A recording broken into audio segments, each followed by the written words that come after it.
and welcome to this week's hashtag Toe to Toe. This week I'm joined by Spencer Fearon and Joyce. Joe, thanks for coming on.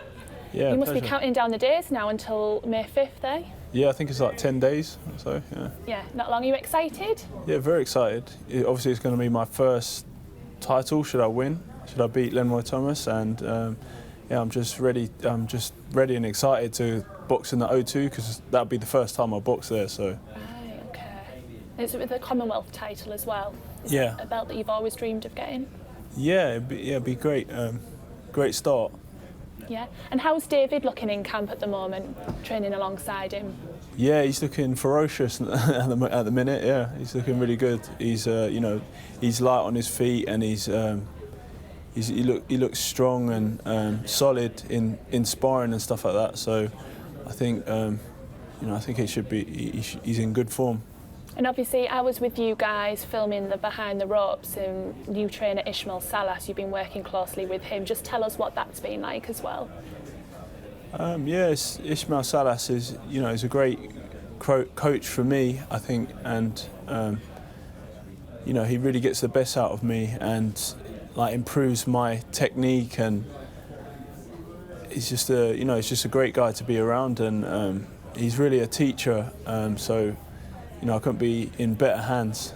Yeah, I heard you say when I was in the gym with you guys that you said that you didn't when you looked back at the previous fight that you didn't recognise yourself, and that was from working with Salas that had changed your style and everything. Yeah, I'm less stiff now, so I'm a bit more flowing. Less stiff?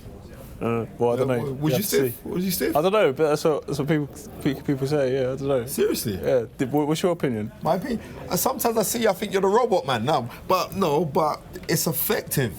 And when they say about stiff, have you seen this guy, like, what he does? Like, he's some little kung fu, judo, martial artist, man. He can jump high, spin round, like some ninja moves. So I just think, like, when people get fooled by thinking that you're stiff, we had Fraser Clark here last week, and he was saying that you're going to go all the way for the simple fact that what you do sometimes may not be so eye-pleasing, but that knockout you had last time, it gets results. All right, you'll methodically keep on moving forward. He's a very, very fit and tough man. But I wouldn't call you robotic.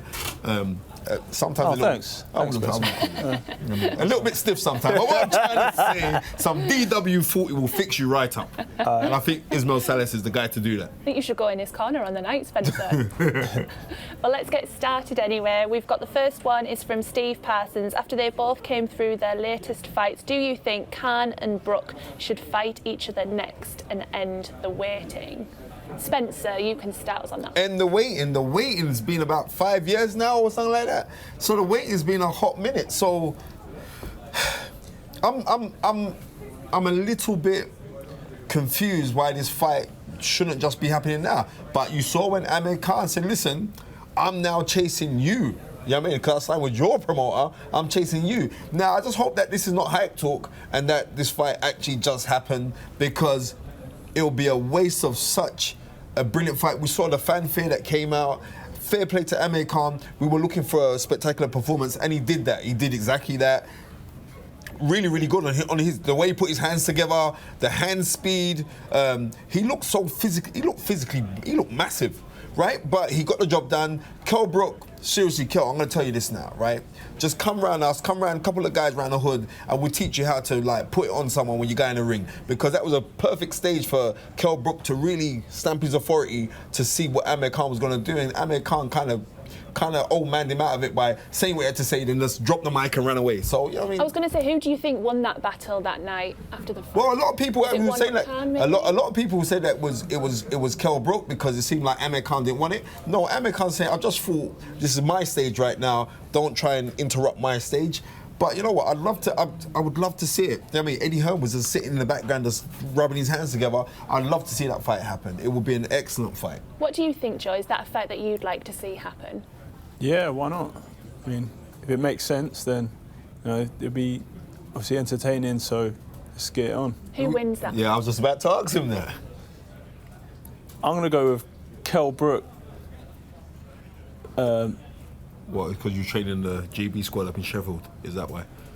Yeah, why not? Or is that why? Is that because Johnny sat round the corner? Huh? Johnny Nelson. Yeah, I know. He's in my ear. He's got the sniper scope on. Well, Brett Williams has tweeted in, have you sparred with David Haye for his rematch with Tony Bellew? And what's your prediction? No, I haven't sparred with David yet. I did a bit of kind of movement work with him in LA, but yeah, I think my prediction, like seeing David Haye like behind the scenes in the gym and the way he's training, and he's just looking like beastly. Like, you know, you kind of want to. He's like a lion ready to pounce at the minute. So you know, you want to like keep your distance from him a little bit. You and David have got a really close relationship as well. It's not like, you know, a promoter-fighter, like the normal relationship. You're quite close, aren't you, in the gym? Yeah, we're like got a bit of competition as well in the gym, like especially on the like Versakeimer and like, I don't know, and you know, some of the Kaiser machines or whatever. We kind of look at where each one of us is at, and then, you know, try and beat each other's scores and stuff like that. So, you know, it's good to have that in the bit of the gym. And you know, he's overlooking sparring. I'm watching his sparring too, so it's really great environment to be in. How do you think that fight's going to go? You know, a lot of respect to Tony Bellew, especially for, you know, his last performance beating David. But I think David might have the edge here, and obviously is, you know, may the best man win on May the 5th. Spencer, how do you think that fight's going to go? You'll hear from me next week when it's close to the fight. I like to see Stay fighters. tuned. Yeah, I do. Keeping us on the edge No, about I'm not. I'm just saying. I'm like, you know what? I'm hearing some really good reports about David Haye right now. I'm seeing maturity in David Haye where before I thought it was fake, but he's actually come across as a gentlemanly, to say the least. And I think there's a sense of maturity inside of him. But you know, we're Team Bellew here. Even though you're Team Haye, but I'm Team Bellew. But I wouldn't. No, I'm just being real, man. Tony Bellew's my boy. But in saying that, this is boxing and anything can happen. I can see this fight going points though. Everyone's like, I'm going to see a vicious knockout, and I know it's going to happen. And a lot of people saying that.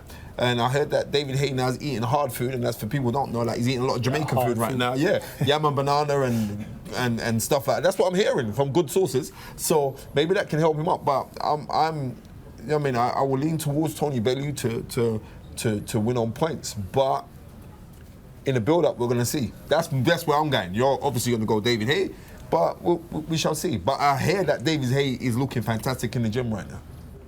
Okay, moving on. We've got Raps on TV. If you had to fight either Wilder or Joshua tomorrow, which one would suit your style better, Joe? I would go with Wilder. Obviously, wild by name, wild by nature. I'd have to, you know, watch that powerful right hand he's got, and you know, stay away from that. And I think I can deal with like them hooks, them wide hooks, I reckon. So I'd go Wilder. Who would you match him up with, Spencer? I would go Wilder as well. I think stylistically, whereas he knows Anthony Joshua as well. And I'm saying, like, people are really, really underestimating this guy here. You don't go to Olympics, you don't win ABAs, you don't accomplish and become so decorated as an amateur fighter. And remember, when you turn pro, you go backwards before you go forwards. So this guy, realistically, right now, and people say, what you're talking about? He is a top 15 heavyweight contender right now, at this stage, right now. Right? Even though he ain't fought no one, but right now he is, because of the experience of what he's done in the amateur game. So for him to bring that now, Wilder's still learning, he's improving, but he's still learning himself. I would put him with someone like Wilder. I think it'd be a safer bet for him to fight somebody like Wilder because of your style of fighting. Because you're methodical, he can punch as well.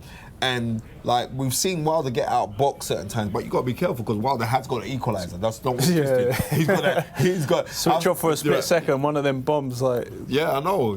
I'm telling you, man, he hit you so hard you get an afro. So you just got to be careful. That's what I'm saying, Joe. You got to be careful, Joe. David Gallagher has asked, if you beat Lenroy Thomas, will Dave Allen be next? Yeah, if he wants to fight, yeah, why not? Yeah. Yeah, man. Listen, it's incredible. I don't believe, and I've done some checking, that I don't believe that somebody has that be your full professional fight, right? Mm-hmm.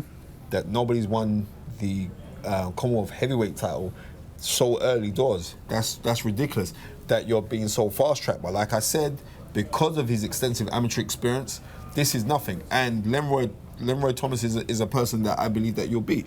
You must have handled loads of south. There's not a style that he hasn't seen. Yeah. You've been on the circuit, there's not a style of boxing, so I don't think Lenroy Thomas being southpaw and how he fights as well, I think is very suited to you. And it will be a very entertaining fight because you're fighting on a big stage and you're going to look to impress and make that statement. I believe that he's going to do that. Okay, Super Mid News has asked, who was the heavyweight that you looked up to when you were a kid? Well, it's obviously Muhammad Ali, because I didn't start boxing until I was 22. I'm now 32, 10 years in the business, but he is one, who transcended the sport. And he's obviously the greatest. But obviously once I started boxing, I started looking at like the Joe Lewises and Teofilo Stevenson and stuff like that, to name a few.